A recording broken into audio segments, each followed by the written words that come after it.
Hi, everyone. Thank you for joining.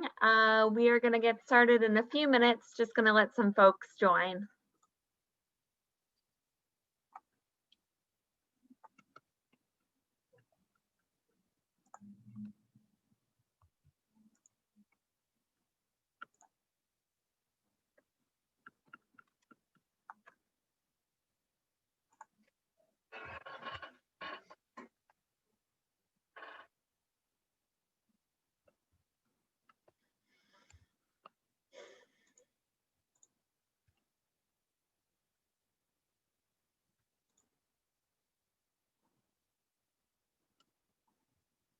Hi, everybody. Thanks for joining. Let me just share my screen.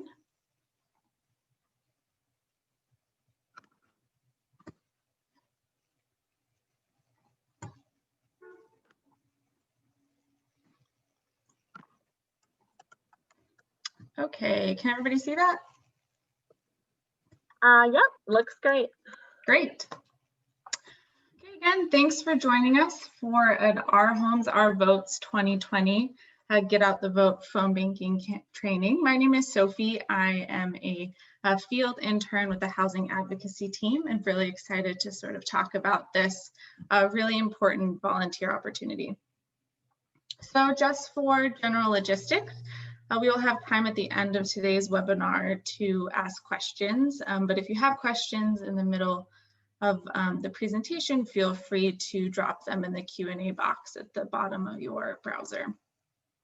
We will also provide access to both a video and a copy of today's slides to all the participants, so no need to sort of furiously scribble notes. You'll be able to access all the information and all the links provided.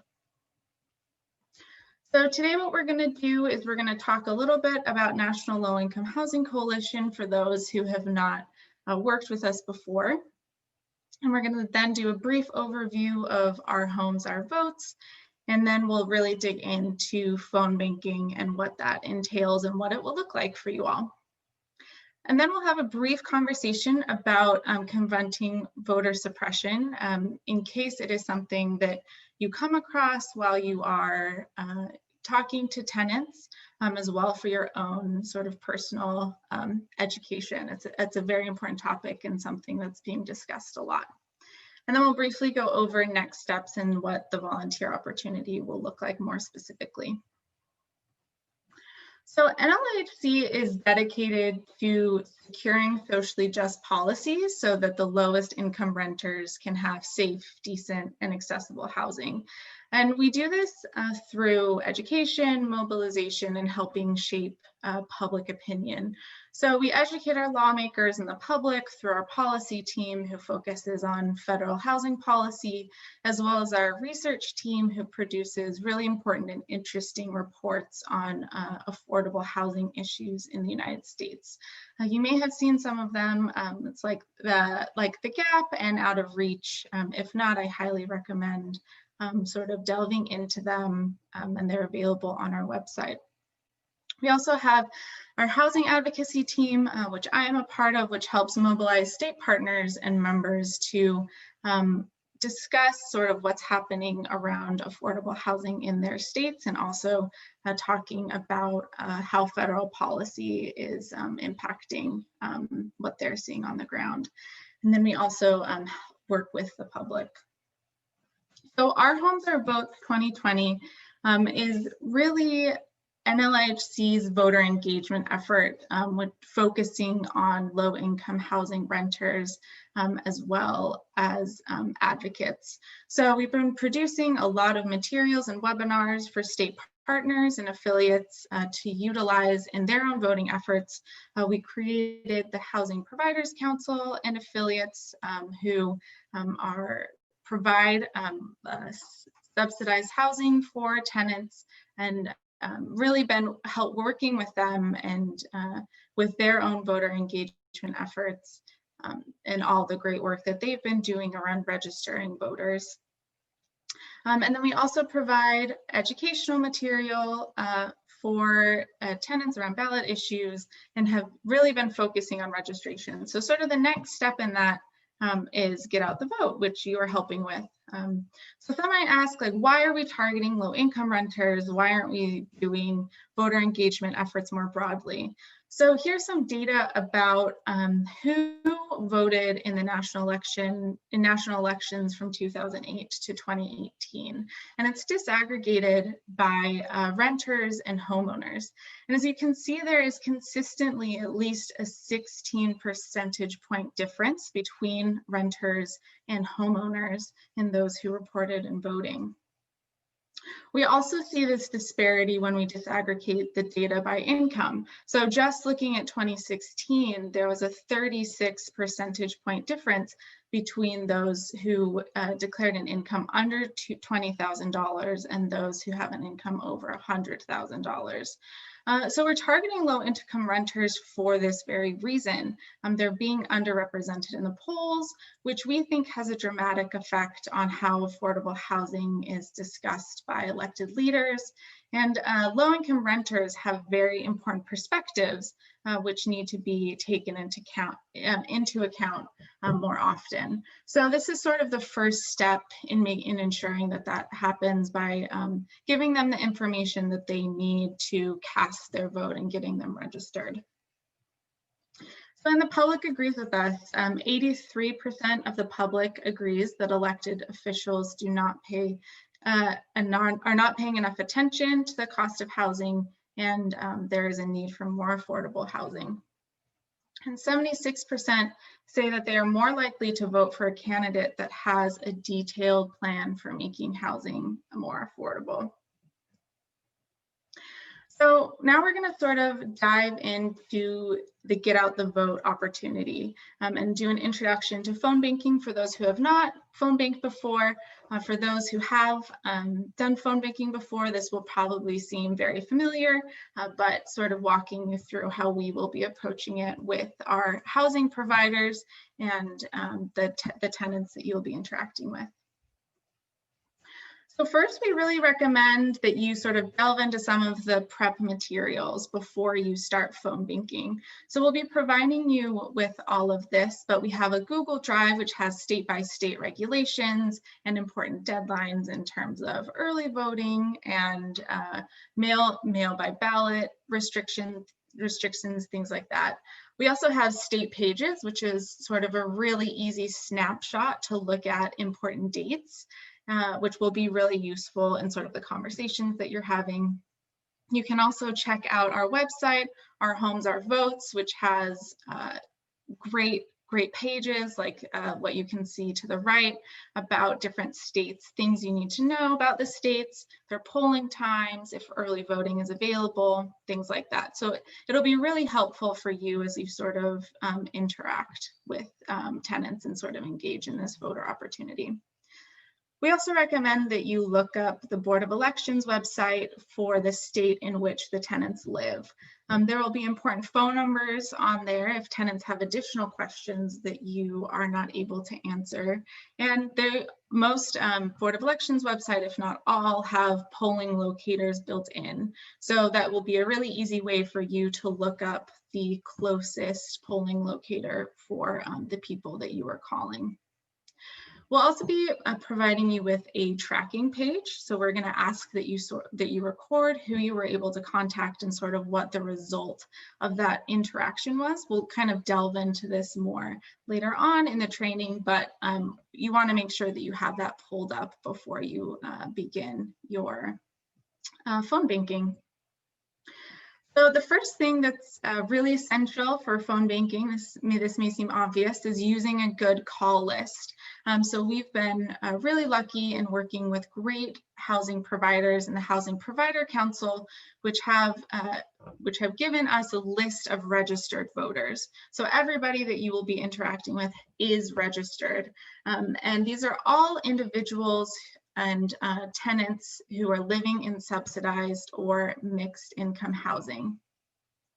That will be also useful because resident services or property management for those housing providers can follow up with any individuals that you call who may have additional questions or looking for sort of specific resources available for that housing provider. So that will be something that you'll want to be aware of. The second part is obviously using a script. So now we're just going to go through the different components of the script. So we're going to ask that you ask for the specific person who's on your list. So don't just assume that whoever answers the phone is the correct person. So you'll say something like, "Hello, may I please speak with John Doe?" And we also want to make a note that all the scripts may vary depending on the housing provider. So this is a sample and it may not be exactly what you will experience.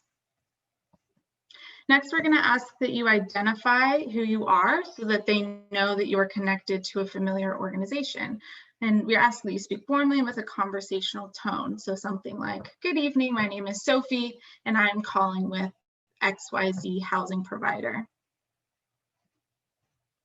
Third, we're going to have you remind the voter why their participation in the election matters. This has been talked a lot. We're sort of surrounded by it all right now, but we ask that you sort of have a conversation with the tenant about why their vote matters and why this next step matters. So something along the lines of, "As you probably know, the upcoming election is on November 3rd.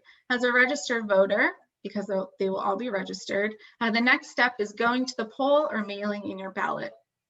Your vote will elect leaders who will shape support for parks, transit, healthcare, affordable housing, and other important things in your community."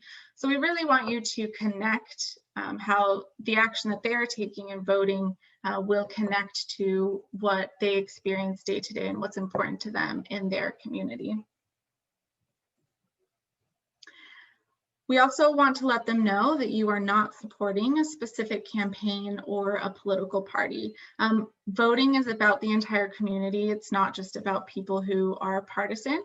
And so we want to encourage them that even if they aren't the most politically engaged, perhaps, it's okay. Voting is for everybody. So no matter who you vote for, we really hope you can join with your many neighbors and cast a vote. We're then going to walk them through their different options for casting a ballot. So depending on the state in which the tenant lives and the date which you are calling them, there will be 4 primary methods of casting a ballot. They can either mail in their ballot, they can drop off a ballot at a drop box, they can vote in person during early voting, or they can vote in person on election day. So before you engage with the tenant and who's ever on the phone around these options, you want to make sure that you haven't passed any deadlines. We don't want to give them any misinformation regarding what voting options are available to them. So depending on the state and depending on the day, you may ask questions like, "Will you be voting by mail?" If they say yes, have you requested a ballot? If they have, you can say something like, "Okay, great, be sure to look for it. As a reminder, you can drop it off at this location on these dates from 9 to 5. If they haven't requested a ballot, you can say, "Okay, you can either pick up an application from where they'll be able to pick up an application in their building, or you can call your local board of elections at this phone number." You also want to remind them that they can always vote in person at a specific polling location, which we will have looked up on whatever days are available and from whatever time. This may look a little bit confusing, but once you see the full script together, you will see how it will be able to flow depending on what the response is from the person on the other line. So the next option is voting in person. So you can ask something like, "Are you planning on voting earlier on election day?" Great. Well, according to my records, XYZ Street is your closest polling location, and it is open on November 3rd from 9 to 5. Pretty simple, but we want to make sure that we look up and have the most up-to-date information possible regarding polling locations, the times that they're open, and the dates that people can go and access that. More often than not, you may find yourself just leaving a voicemail. So or not being able to contact the person. So we always ask that you leave a voicemail so that they have up-to-date information and that they are reminded that voting is just around the corner. So something like, hello, this message is for John Doe. My name is Sophie and I'm calling with XYZ housing provider. We are hoping all renters participate in the upcoming November 3rd election and are calling to remind you that election day is coming up. If you're voting by mail, you can drop off your ballot in a mailbox or at this Dropbox location. If you're voting in person, here's your closest polling place, the days that it's open, and the times that you can go vote. No matter who you vote for, we really hope you join with your many neighbors and cast a vote. Have a great day. So pretty simple, but we want you to, whenever possible, to leave that voicemail. So we will have a tracking list for you to indicate what was the result of your phone call. And here will be the different options for you to indicate what occurred. So a successful call where you were able to speak with the person listed. If they asked you to call back for a follow-up, please enter the scheduled follow-up time and date that you establish with the person you're speaking with. If they declined to vote, let us know. If there was no answer, please let us know. Left voicemail, which hopefully you'll be able to do if they don't answer. They refuse to call. If there was a wrong number, try and see if you can get a correct number. Disconnected, moved, busy signal, or if there is a language barrier. If at all possible, if there is a language barrier, please try and identify the language and let us know on that tracking list, and we will try and get somebody who can contact them. So the fourth element of a phone banking experience is to establish a follow-up. So some potential reasons why you may need a follow-up is you called it a busy time, perhaps they are on their way to work, or they're in the middle of dinner, or they need more information associated with voting that you may not be able to answer, which is totally fine. To schedule a follow-up, please just schedule a time when the phone banking is occurring and when resident services or property management staff are available for meetings or calls. So probably between normal business hours, if at all possible, would be great to schedule a follow-up call. And then the housing provider, resident services staff will follow up with them.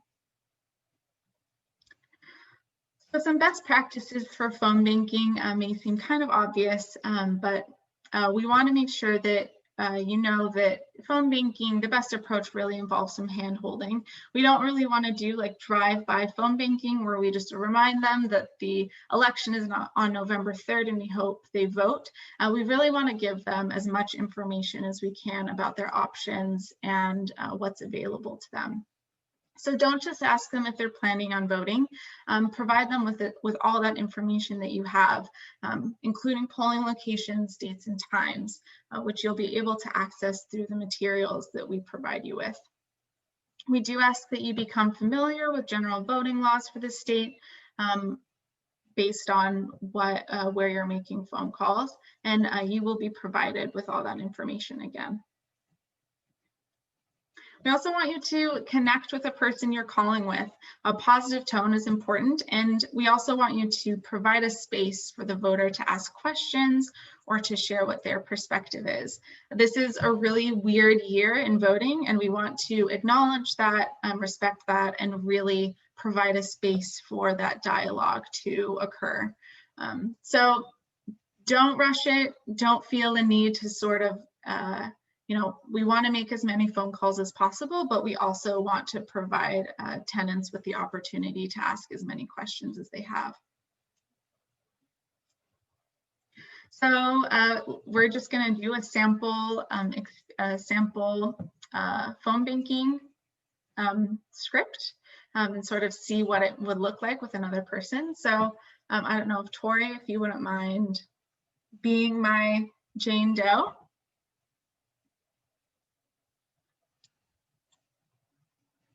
Oh, I think you're on mute. Yep, I was. Sorry, I was like talking. Okay, yeah, no, No I've heard. problem, no problem. So I'll call Tori.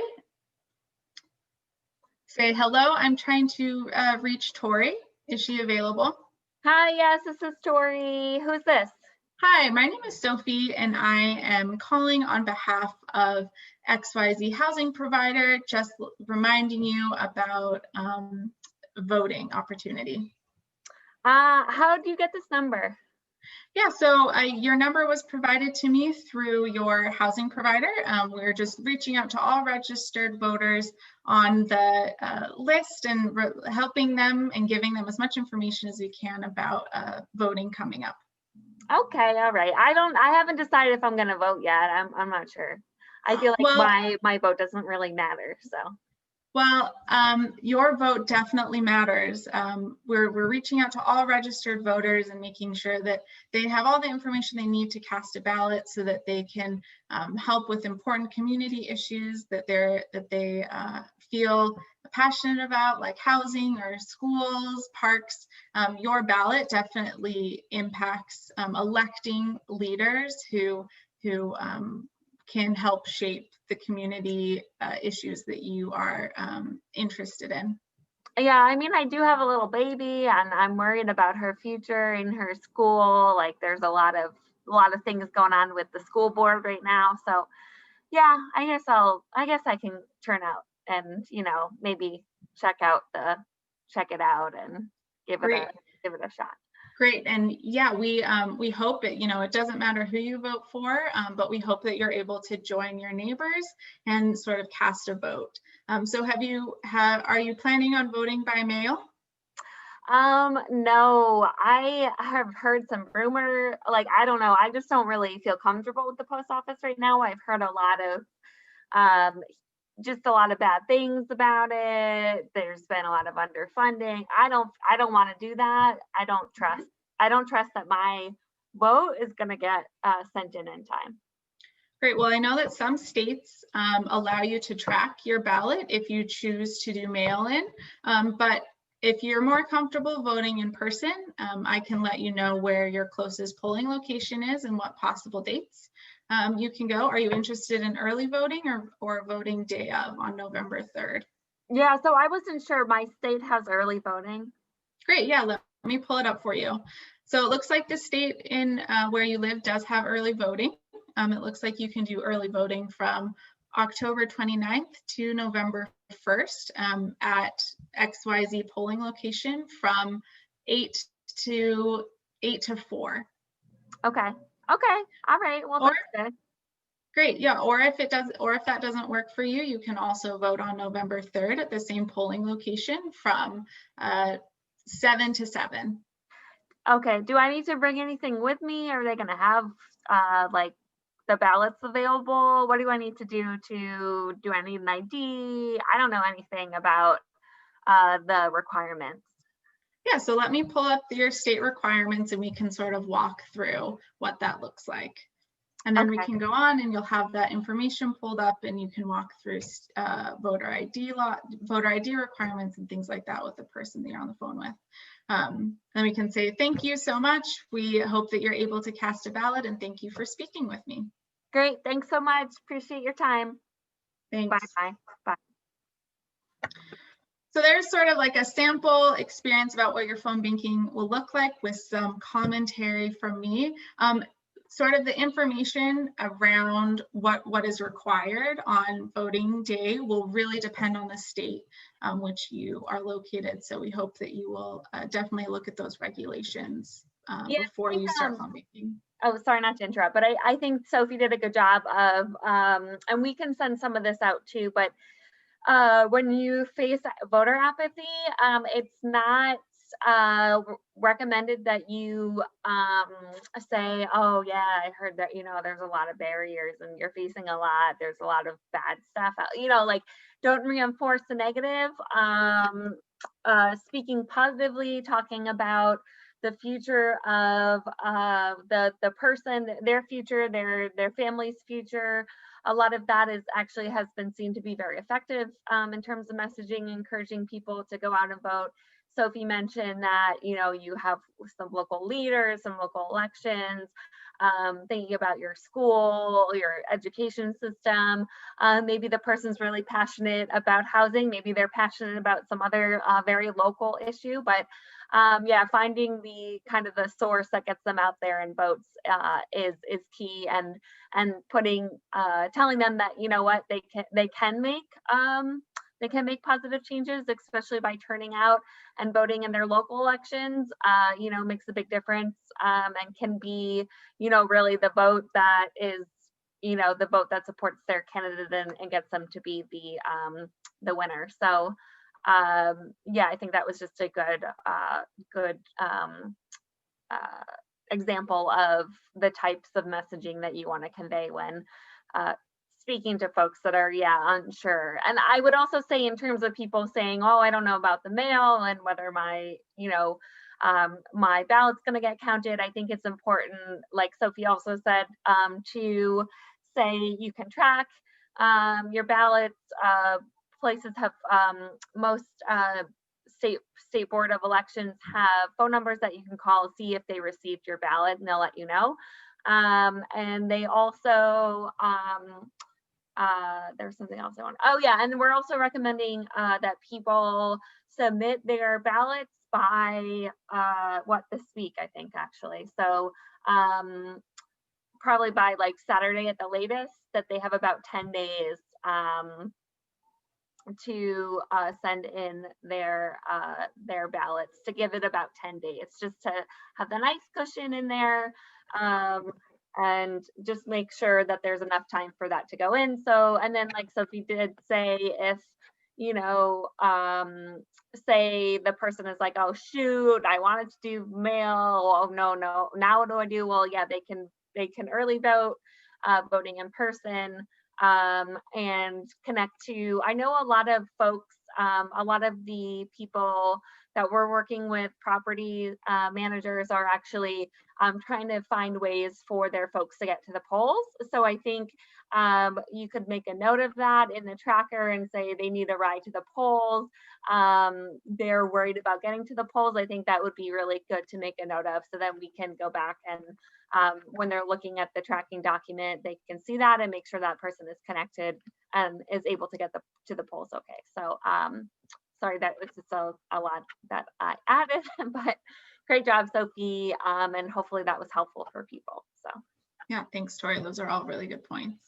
Another thing that you might sort of encounter on some of your phone calls are questions about voter suppression.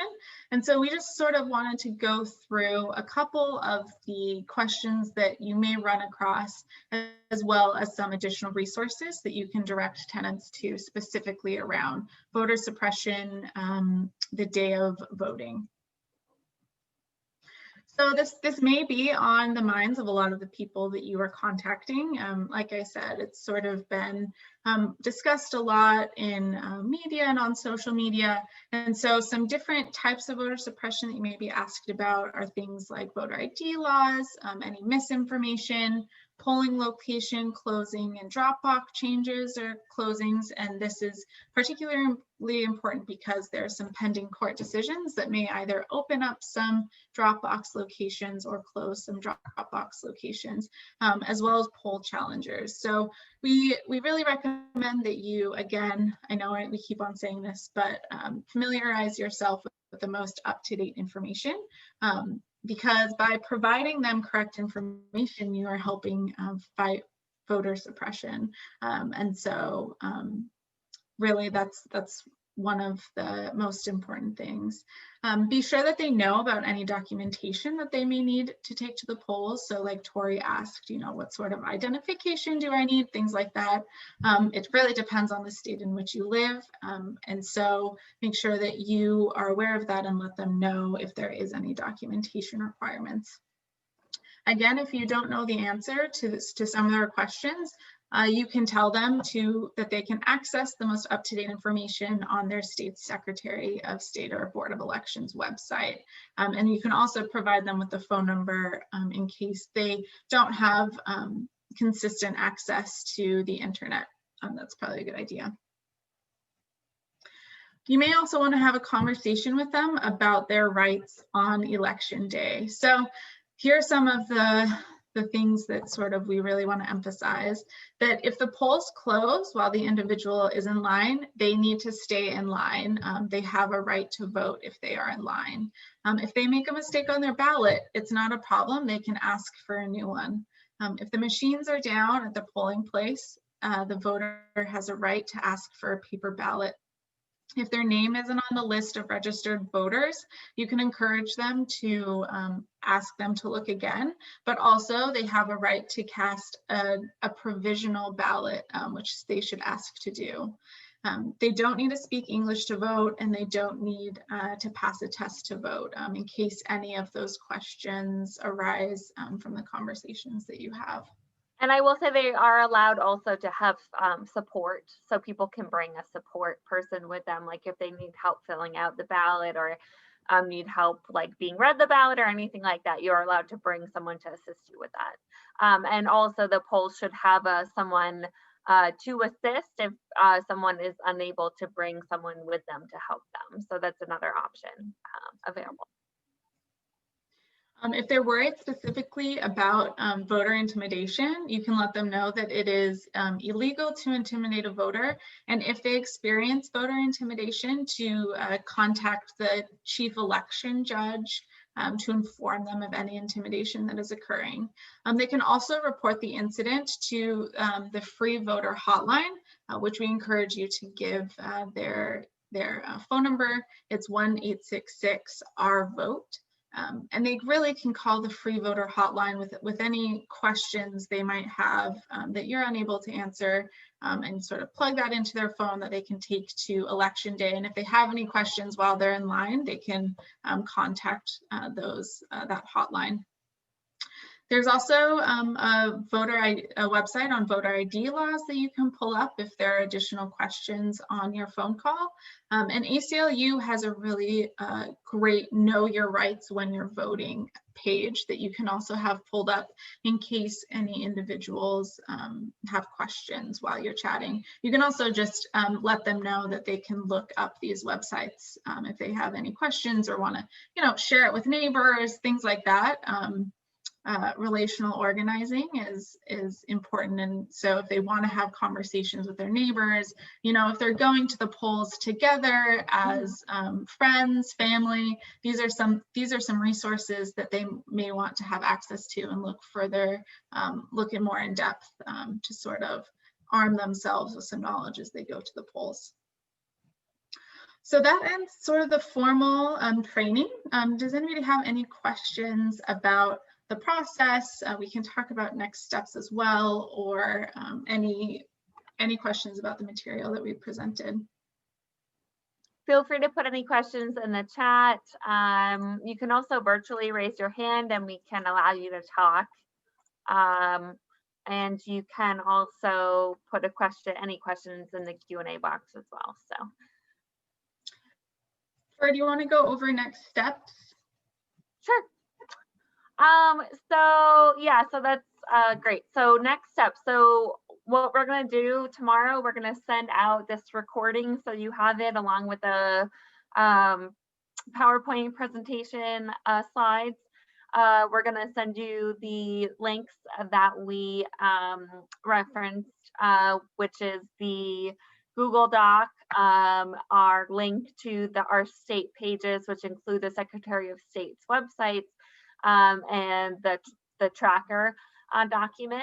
We're going to CC and connect you to the housing provider, which there's a couple, and they have thousands of units in several states, mostly New England area.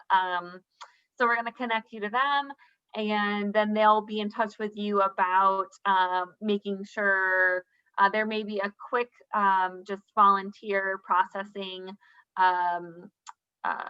that's like a day, that takes about not like a full day, but just takes, they have you fill out some forms.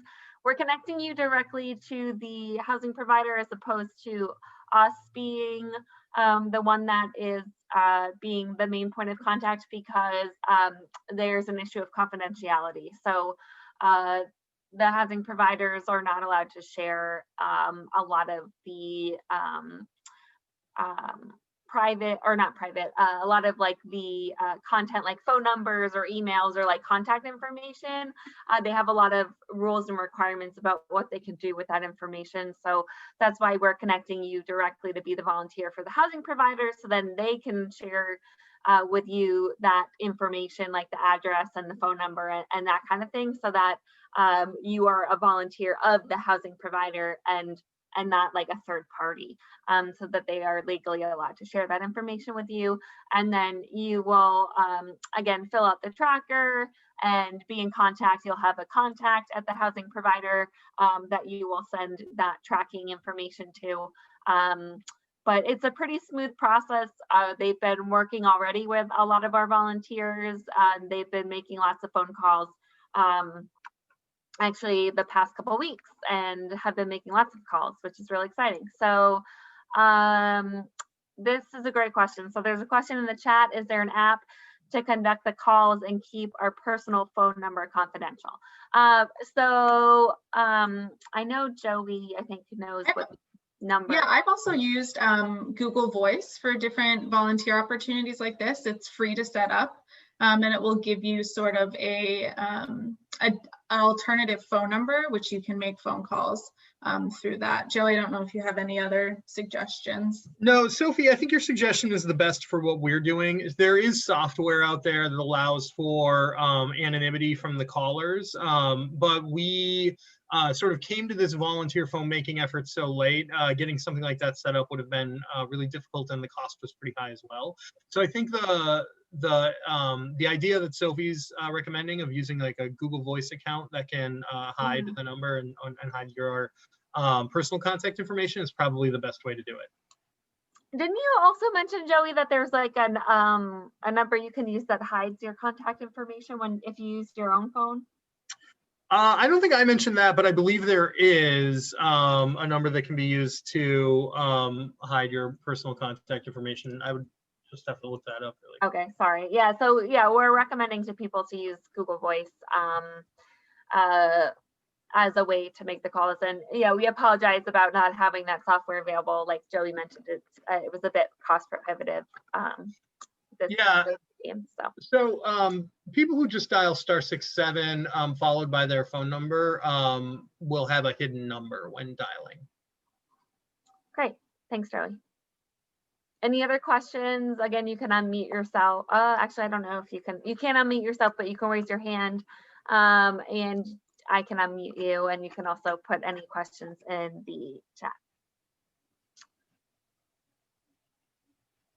And I will say you can make the calls. I mean, again, connect with the provider, but they should be pretty flexible in having you, or we'll connect you to the provider, but they should be pretty flexible in having you make calls on your own time. So when it's good for you. And yeah, we're encouraging folks to make calls this week and next. It's effective the closer you get to the election. Tori, I just want to clear up, I misspoke a moment ago. For *67 to hide a call number from caller ID, of course you would hit *67 and then call the number you're calling and not the number you're calling from. That was a misstatement on my part. Oh, great. Thanks, Joey. Just want to clear that up. There looks like actually there's another question. Okay, great. So if the person we're speaking with does not express concerns about voter suppression, would you recommend that we not discuss it? Joey, what do you think? Joey? Sorry. So I think that's really up to you. Frankly, I think a lot of you, once you've done a few calls and once you've talked to a few people, what you'll do is you'll start to amend the script a little bit to make it fit the flow of your conversations and your own style and so forth. I tend to think that most people are going to try to rush you off the phone, and it's very common that you won't get through the entire script. And so this is a good idea of something that you don't necessarily need to bring up unless other people bring it up for you, but making people aware that if they face any kind of intimidation, that there are things they can do to pursue assistance and have their rights enforced. That's really important. Yeah, that's great. There's a question in here. How many calls do volunteers usually make? Is there a goal per person? So no goal per person. I think the goal is just to, I mean, I know that a lot of some of the housing providers we're going to connect you to, one is it Win Companies? Yep. Is one. And so they have, like I said, they have thousands of units. They have been having residential services coordinators already start making some calls. So I think that they're just happy. Again, they don't have a lot of capacity. So I think they're super happy about having people being able to make these calls in the first place, because again, they can't pay, they don't have a lot of capacity to pay people or to do it themselves. The resident service coordinators are very busy, especially right now with COVID, trying to make sure residents are safe. And so I think, yeah, just being able to make any of these calls is super helpful for them. So, and yeah, no goal per person or anything like that. I think just you being able to take the time to make calls is just very great. And they understand that, you can do what you do. You're also working. So whatever time you are able to give is greatly appreciated. I hope that was helpful. So then there's a question: what nonpartisan sources can we recommend people look at to get information about their ballots? Are there state-specific sources? That's a Joey question. Yeah, I mean, I think the League of Women Voters is the best long-standing nonpartisan example here, and their vote411.org website is excellent. You can put in your website, put in your zip code on their website and bring up a sample ballot that takes you through all of the different positions that will be voted on and all of the different ballot initiatives and so forth. And in most cases, though not all, the League of Women Voters will have they will have questionnaires filled out by candidates. And so for most races, people will be able to put in their address and bring up not just the list of the candidates in that particular election, but also some information about those candidates on issues facing that community. Mm-hmm. I know some states may have local, or statewide, I should say, sorry, nonpartisan groups, like the Committee of 70 is one in Pennsylvania that I'm familiar with. But yeah, the League of Women Voters is a very good resource. Can we make calls on our own schedule, or will the housing providers recommend times, days for us to call? I mean, I think they'll recommend some times, and I think they'll recommend some maybe potential times for you to call, but we're saying that for the most part, it should be very flexible in terms of the days that you're able to make calls. And I think timing should be pretty flexible as well, because again, they all know that you have full-time day jobs that you're also doing, and that you're unable to, make calls at regular, like the work hours. So yeah, there's a lot of flexibility, I will say. How do we share NLIHC's phone banking information to invite other potential volunteers to help with this effort? Love this question. This is wonderful. Yeah, so we have the WUFU form. If you want to share that WUFU, actually, let me put that in the chat. And then I would also recommend that they get in touch with me. So I will put that in the chat as well. I've been the main point of contact for volunteers on the NLIHC side, and then I can connect them with the housing providers. So yeah, we're still looking for volunteers. We have the recording, so we can send that to them along with the resources that they need to start making calls. And I'll connect with them, obviously, just to make sure, see if they have any questions. And yeah, we can get rolling. So that's great. Thanks for that question. Any other questions? Just checking the chat. Okay, anything else you want to share, Joey? No, I think I really hope that people can make time available over the next couple of weeks. This is going to be a pivotal election, and we want to make sure that low-income renters have a voice. So thank you all for your efforts, and we'll be following up really quickly to connect you with housing providers through whom you can make a lot of calls. So thanks to Sophie and Tori for this great presentation, and I don't think there's anything else we need to add. Great. Thanks. Oh, Sophie has some contact information actually on the next slide. Yeah. That I forgot. So have the good conversation. Yeah. So if you're interested in reaching out to learn more about NLIHC, participate in additional work that we're doing, here is the contact information for our housing advocates, which we organize by states. So feel free to reach out. We'd love to hear from you. And also NLIHC is a member organization. So if you're interested in becoming a member, please don't hesitate to reach out and we can talk to you. I'll stop sharing my screen now. Thanks everyone. Thanks for being awesome people and wanting to volunteer and help us. And we're hoping to get as many renters out to the polls as possible this election. So thanks again for all your efforts, and I'll be in touch tomorrow. Take care. Bye.